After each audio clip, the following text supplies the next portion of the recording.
जळगाव लोकसभेतील आदिवासी समाजाचा आवाज आज संसदेत घणाघात करत उमटला। जळगावच्या 34 आदिवासी गावांच्या धरती आबा जनजातीय ग्राम उत्थान अभियानात समावेश करण्याची ठाम आणि तीव्र मागणी खासदार स्मिता वाघ यांनी थेट केंद्रासमोर ठेवली आहे। अमलेर, बड़गांव, चाळीसगाव, धरणगाव, एरंडोल, पारवा, जळगाव एवं पाचोरा इन सभी तहसीलों को जनजाति बहुल आबादी रहने के बावजूद इन्हें अभी तक केंद्र सरकार की महत्वाकांक्षी योजना धरती आबा जनजातीय ग्राम उत्थान अभियान में शामिल नहीं किया गया है।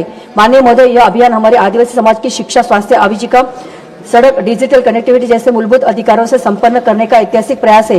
यदि इन 34 ग्रामों को इससे वंचित रखा गया तो विकास की एक गंभीर असमानता उत्पन्न होगी।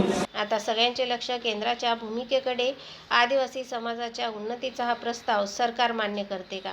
विकासाचा प्रकाश या गावापर्यंत पोहोचणार का? याकडे आता संपूर्ण जिल्ह्याचे लक्ष लागले आहे।